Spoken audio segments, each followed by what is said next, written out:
What's going on? Boys, more order development.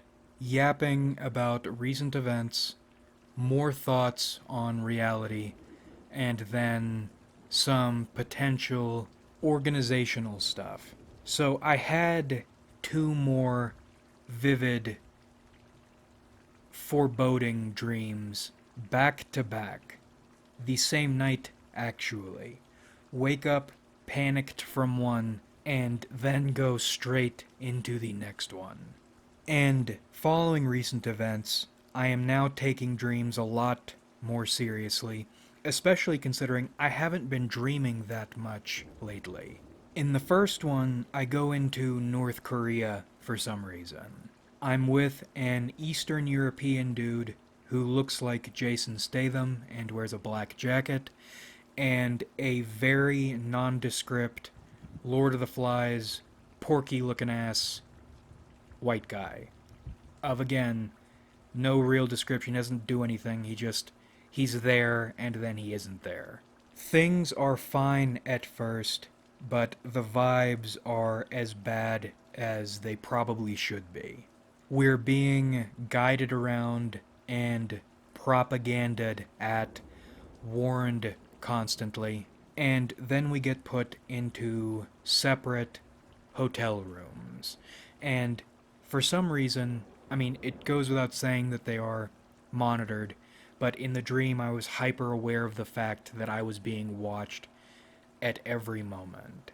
And then the trio, we are outside this abandoned looking concrete supply building, speaking with some people who seem to be locals but are clearly operating in some official capacity. And we smoke these black cigarettes that actually taste pretty nice. Nondescript white dude disappears, and then Eastern European Statham and I are stuck in this. I know it to be a jail cell, but it feels like one of those carnival ride, spinning ride compartments, except it's totally locked up, glassed up, with a toilet on the right side. And it's one of those boxes you can't stand up and you can't sit down. It's the most uncomfortable shit. And I am wrought with dread because I had a feeling something like this was going to happen the entire dream. And then the cell slash cage gets submerged and we drown, and I wake up panicked. Take a piss, on to the next one. I'm trapped in a religious city in which there are too many people for everyone to know each other, but somehow everyone knows each other. I wonder where this image comes from. Word is spreading that I have committed a crime, and people are becoming increasingly hostile. Not just passively hostile, but actively hostile. And I would leave, but I remember I was guarding something, and I couldn't leave. And I'm walking down this enclosed footbridge with some people following me, and they've been following me for a while, until they finally decide they're going to jump me. And I wake up panicked again, just as I'm making the decision to draw. And I don't know exactly what these mean yet, other than stay on edge, which I am. My heart feels stretched out like it's on a vivisection tray, all pinned up. And I received an anonymous letter of apology, which is really odd. It was actually an apology card, but no name, no affiliation, no return address, no organizations, and not even apologizing for a death threat. Apologizing for offensive language. Signed, in Christian love, your neighbor. Go fuck yourself. If this is supposed to be over, then I want it over. And not with all this mystery shit. I am spooning the Cold War, muty, diasporic chainsaw at night. The vibes in the air are very bad. And I'm hoping this passes, but I'm going to trust my dreams on this one, even though I haven't worked them out in full yet, and be as on edge as I probably should be. Now, something neat that happened. You know, I am interested in physical manifestations of one's non humanity. Like when I was in undergrad and ate a double onions and anchovies pizza until I vomited, just so I could smell awful. Eating raw garlic daily for months until I cried because it hurt so badly and was just so disgusting. And I was meaty garlic. I was a well seasoned boy. Waking up during grad school with the fattest, whitest worm on my head. Where did that come from? Why is that in my hair? Well, as you know, I have been getting into nasal snuff, which is interesting, because while I think it is a more potent nicotine carrier, I guess I'm using less of it or getting less nicotine than I normally would, because I can take or I can use nasal snuff exclusively without smoking and not need to smoke, but feel very aware that I'm not smoking. Anyway, I get nosebleeds a few times per month, and today I had a nosebleed. And because I've been doing nasal snuff and my sinuses are black, the blood that came out of my nose was mostly black at first. And I know that should be concerning or a message or something, but I thought it was pretty sick. I don't know how I've managed to become fat and gaunt at the same time, but in the mirror I saw a skeleton with sunken eyes and black blood running down its face. And I thought, gosh darn, Skimmerlit, you are really close to becoming a lich. Will my bones glow in the dark? Please, CIA, hire me. I will develop my psychic skills, if I have them, as much as I need to. Please, CIA, hire me. Maybe I can manifest myself or us into government. Anyway, the thoughts about reality. So I have never played Scholar of the First Sin, but Aldia is really interesting to me, from what I've seen of him. There aren't many videos about him not made by the lore fuckhead, the Ashcorp Energy Mafia. I'm not saying Vadi is a Fed, but I am saying if you told me Ken Ashcorp type people in that vicinity were maybe hip young Feds, I wouldn't be surprised. Lame cool has always been, is, and always will be a suspect energy. Anyway, I read a comment today on a video of Aldia's theme that hit me like a truck.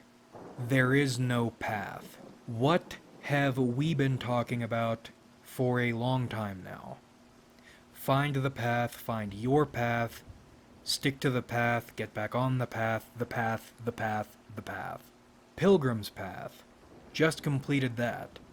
Fresh Redoran Nerevarine. But then that background radiation, doubt / nothingness knowing hit. And yeah, what if there is no path? Or stated another way, there is no path.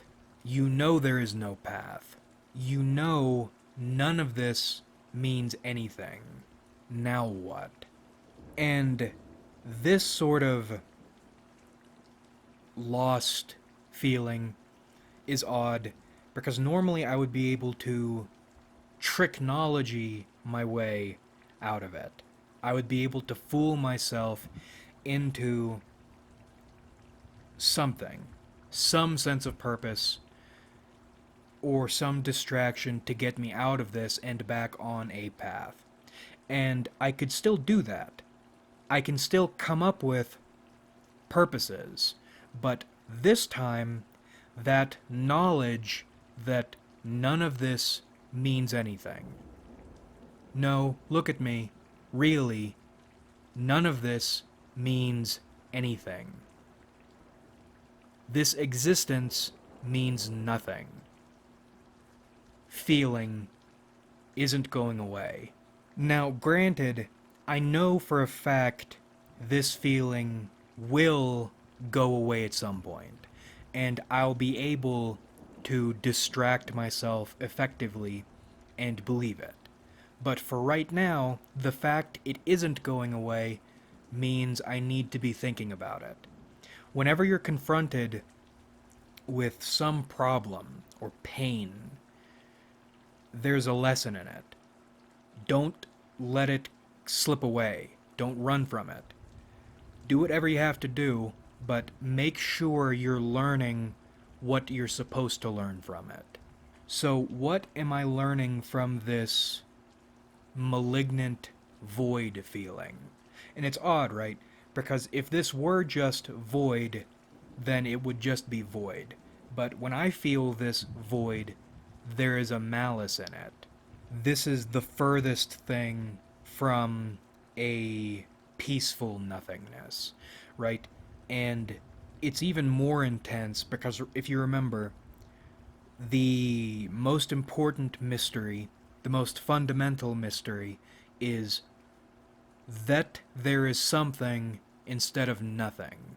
So if this void is trying to make me feel bad, then why is there something instead of nothing?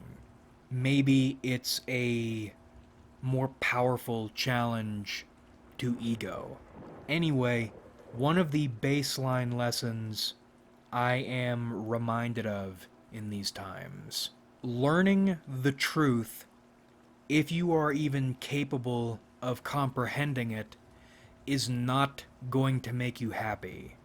If you want to feel happy, but you are cursed with the ability to be asking these questions in the first place, you probably need to bang your head against a wall until you become incapable of asking these questions.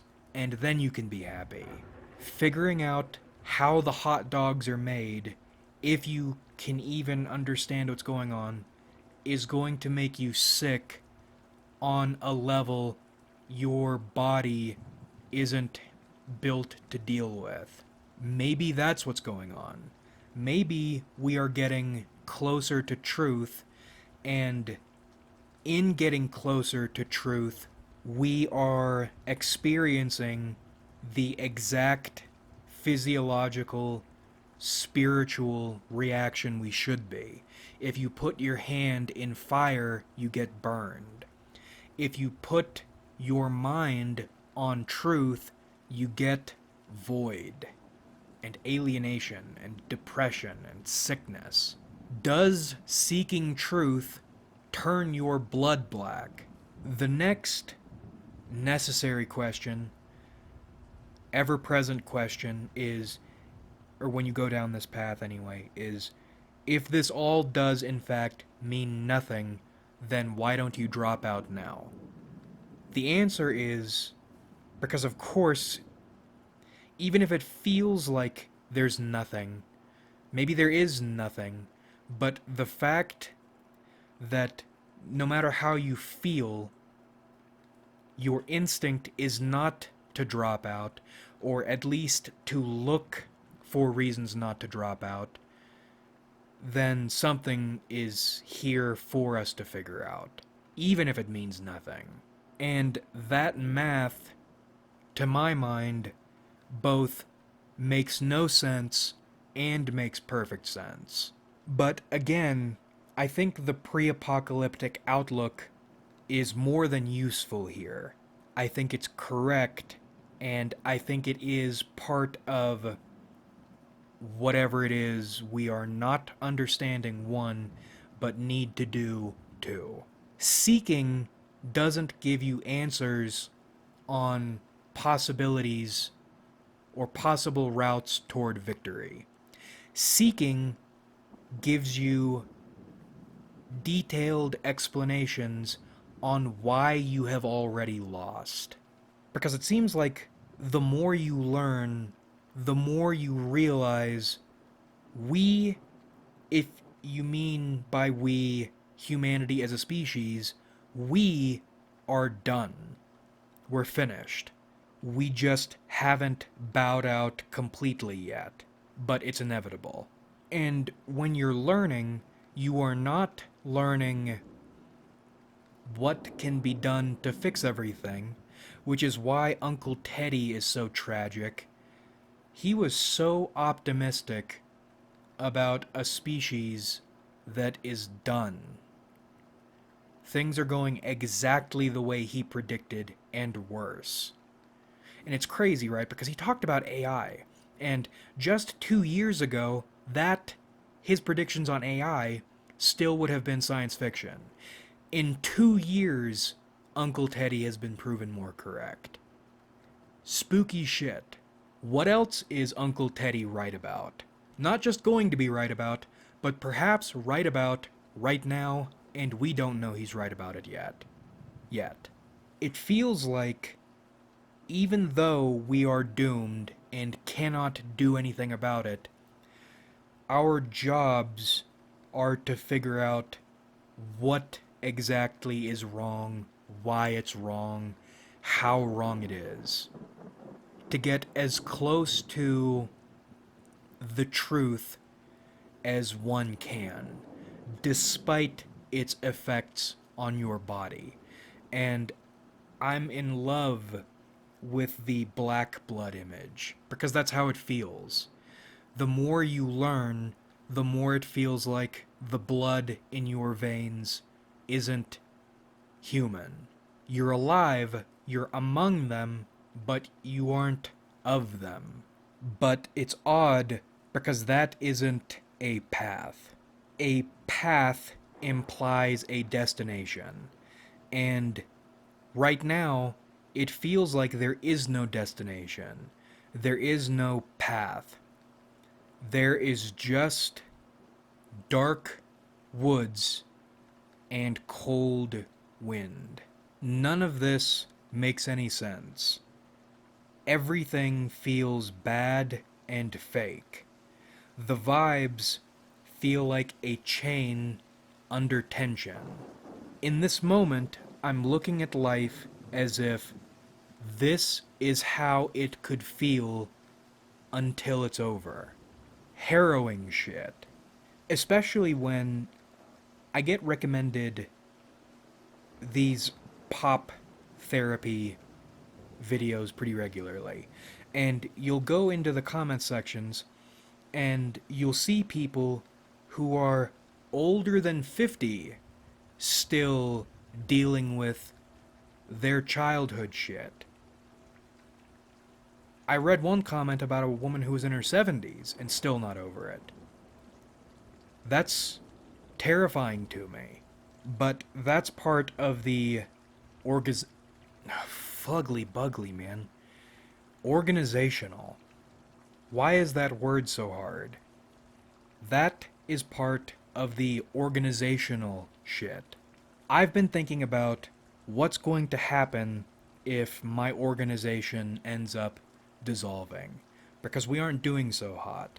And we aren't doing so hot because, unlike most nonprofits, we're trying to help people. We don't spend 75% of our time fundraising. And it's frustrating because, in my opinion, that's the way nonprofits should work. The majority of your time should be spent helping people, not getting $50,000 to buy a fucking drug dealer SUV to roll around in. Is that's you could do a lot of good with $50,000. Why would you buy a blacked out drug dealer SUV? And these fucking pop therapists. I am ambivalent about big mental health.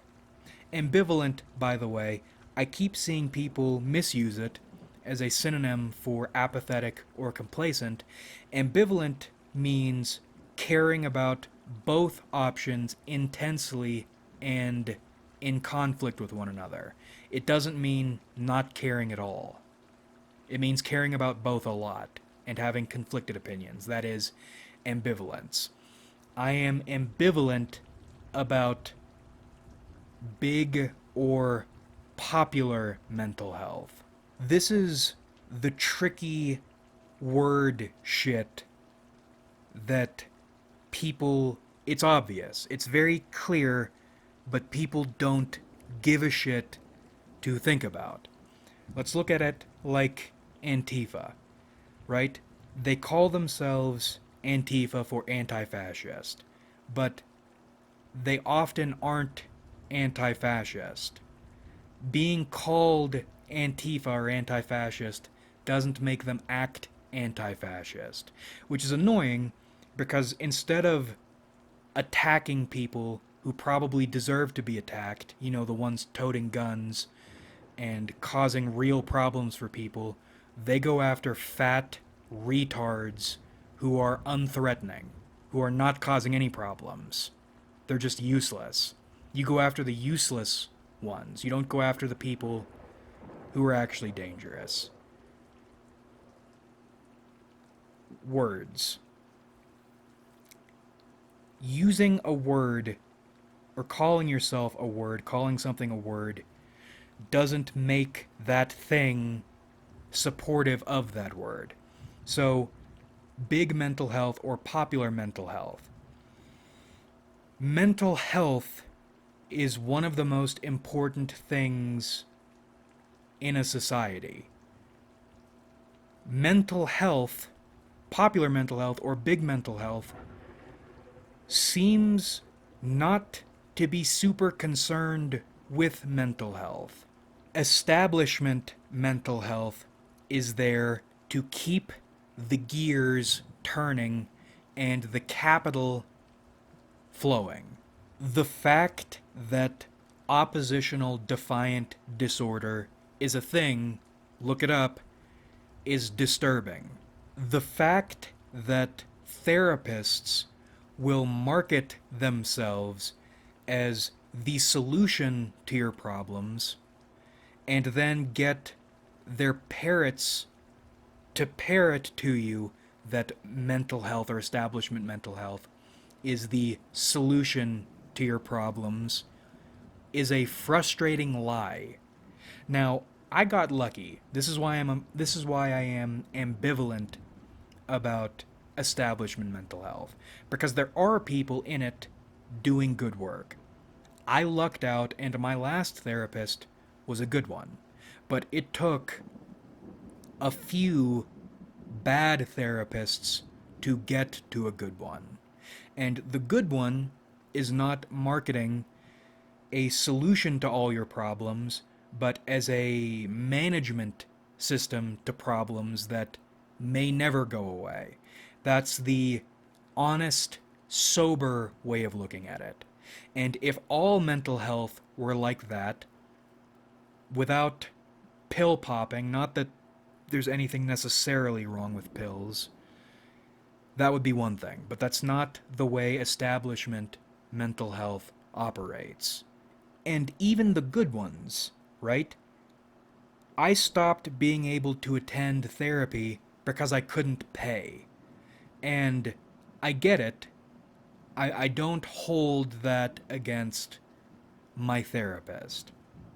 But it or that moment is indicative of what establishment mental health is.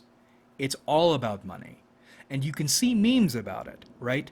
But again, I don't think it quite sinks in until you view it from a capital lens. This mental health professional, most of them, are here not necessarily to help you, but to get you into a state you keep the money flowing, or at least don't stop the money from flowing. And you see this, I mean, this is frustrating enough looking at practicing professional therapists. But with them, I get it. This is how you put food on the table. But then you look at popular therapists. Many of them are still active in the field, making nice money. Most of these pop therapists, because pop mental health is the thing, it's like ketchup. You see it everywhere. It's on every table. Millions of subscribers, making multiple times what any person needs to survive, right? If you have 500,000 subscribers, you by yourself can take care of a family of 4 and still put money away, provided you're living within your means.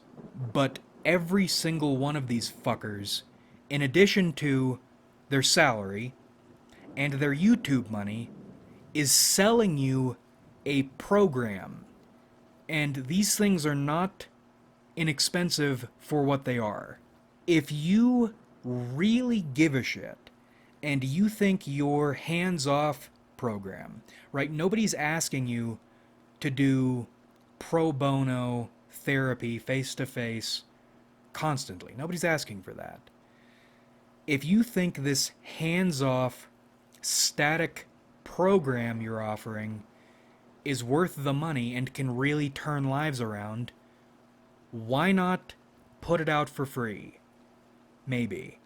Why not make it available to people who need it and maybe can't afford normal therapy? If this is such a big concern. So, I'm thinking, let's say this career path, worst case scenario, does fall apart. Because we are actually trying to help people, and we sink lots of money into people who give nothing back, we ask for nothing back, we expect nothing back, we do all this shit for free. If you come to us, we don't want you to have to worry about anything. And unfortunately, actual charity is not sustainable. Maybe we start our own nonprofit. The issue being, the government really doesn't want you in small business. They don't want you in nonprofits. If you don't have a business mind or understand already how this shit operates, I'm a lay person. It was mind-numbingly difficult and terrifying just to try to get a non-operative S-Corp set up. I have no idea, and I feel like that thing is like a ticking time bomb. I don't use it. It just sits there, and I feel like I'm doing something wrong. It's just sitting there, and I feel like I'm doing something wrong. I have no idea. Oh, that's the other fucking thing, right? You can't not pay yourself because the government perceives that as tax evasion. So,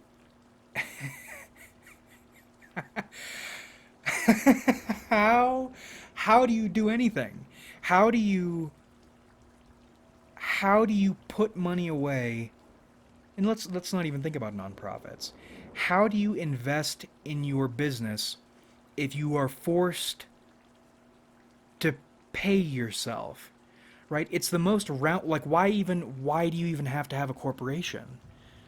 It's the most roundabout, nonsensical shit that exists because the government doesn't want you working for yourself. They want to make legal, above the table self employment so difficult the average moron like me who is not business minded can't do it. Or maybe if they can do it, so intimidating, it's probably not going to happen. So, how do you do that with an actual nonprofit that is in some capacity operating? Well, I've been thinking fuck above the table nonprofit or traditional nonprofit. How about instead we do some or set up some kind of MBTI, call it career development or goal development, whatever, sessions, and give them out for free. No corporations, no articles of incorporation, no nonprofits, because there isn't one. This is a free peer-to-peer thing. It's just two people meeting up and talking. And then, if the person who has been helped, or someone outside who likes what's going on, wants to support, maybe they put that money toward a YouTube channel. Maybe they buy a super thanks. Because, again, completely not required. Completely not required. But I think that would be a way to start helping people for free without all this bullshit. All you're doing is talking to somebody online about a shared goal development hobby. And then afterward, maybe you watch a YouTube video and feel like throwing a few dollars that person's way. Completely separate. Or better yet, no donations at all. That makes things a whole lot easier. I don't know.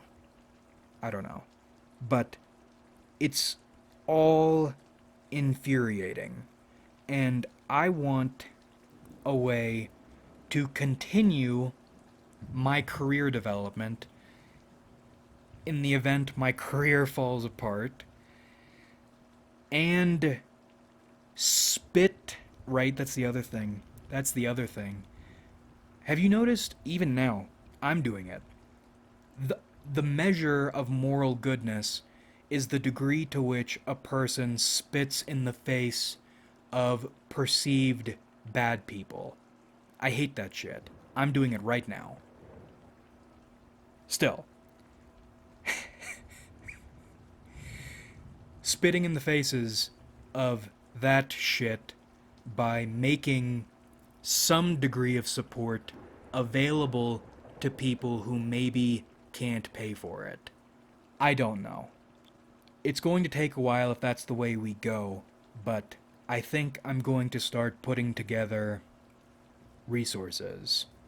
So if we decide to take action, that's something we can do.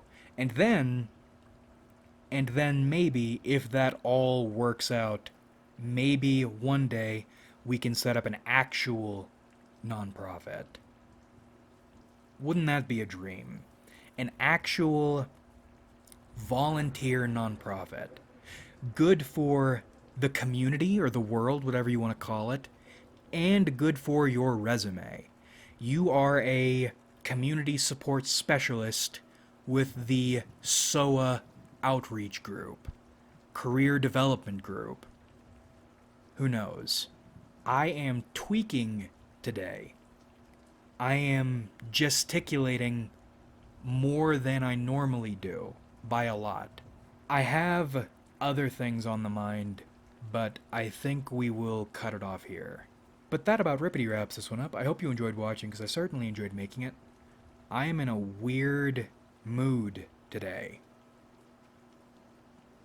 I still don't know what to make of all these feelings, but I am thinking about them a lot. Like if you enjoyed, because it helps me out a lot. Subscribe if you haven't, because we do this shit sometimes, and comment your thoughts, because I love hearing from you. What do you think about, how do you feel about life if it really is all meaningless? But thanks again for watching, everybody. Really, really a lot of fun on this channel. So much fun. In fact, you can bleed it black out your nose and freak yourself out and then think to yourself, damn, that's pretty metal. I should be concerned, but that's really cool. That's so much more on this channel, and I look forward to doing this with you guys again in the future.